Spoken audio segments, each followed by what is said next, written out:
James Wilson-Taylor here for Rock Sound, joined now by two members from Bullet for My Valentine. It's Matt and Jace. How are you guys?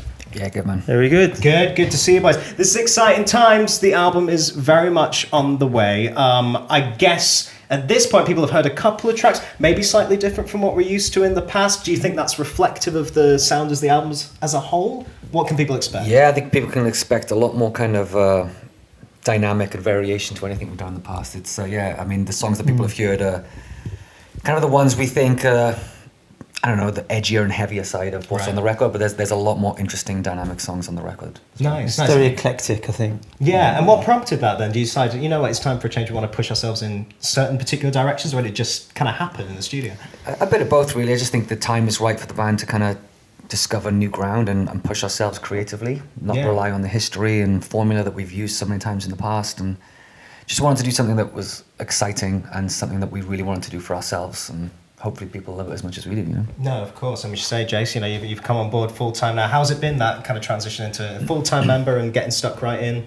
Yeah, it's been a really natural progression, really. I mean, I've been touring with the band since 2016, did some shows with them back in 2010, and know Matt from doing the Axwing stuff.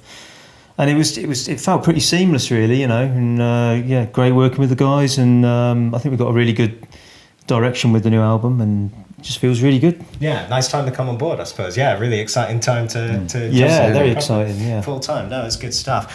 We should say as well, we've got the live shows coming up later in the year. Very exciting, great lineup on there. You've got Mice and Men as well on there, haven't you? I do, yeah. Man, that's going to be a big lineup. What can we expect in terms of the live show? How are those songs sounding? I take you're in rehearsal period kind of now? Yeah, we've actually played Piece of Me and Over It a bunch of times in the States. We just did a 4-week tour in the States, doing summer festivals and headline shows over there.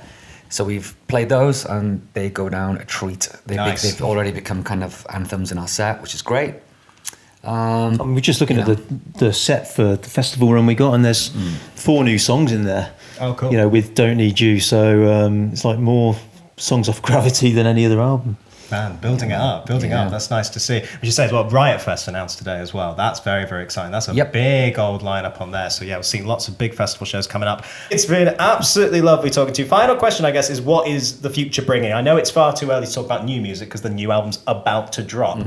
But like we said, slightly different direction that we were used to before. Do you see yourself pushing more in kind of newer directions? What's the sound of you guys going to be for 2019 and beyond? Well, obviously we've got massive touring ahead of us and lots of cool stuff like that. But I think, you know, we're focused on Gravity right now, but I think this album, the way we've written it, how it sounds, what I've learned, what we've discovered, doors we've opened for ourselves creatively, I think it will be more of that in the future, and not having boundaries and limitations. You know, it's hard to kind of let go of the past, but, you know, our eyes are firmly set on the future now, you know, and it's that's good, the vibe. You know? It's not, you know, dismissing anything, because we don't really know. You have to go with we don't know what's going to happen. I guess that's it, isn't it? It's not dismissing anything, it's being a bit more open. I guess that's not having boundaries is the key point, definitely. Right, well, exciting to see what happens next. Thanks very much for chatting to us, Thank boys. you. All right, Matt and Jason. Yeah.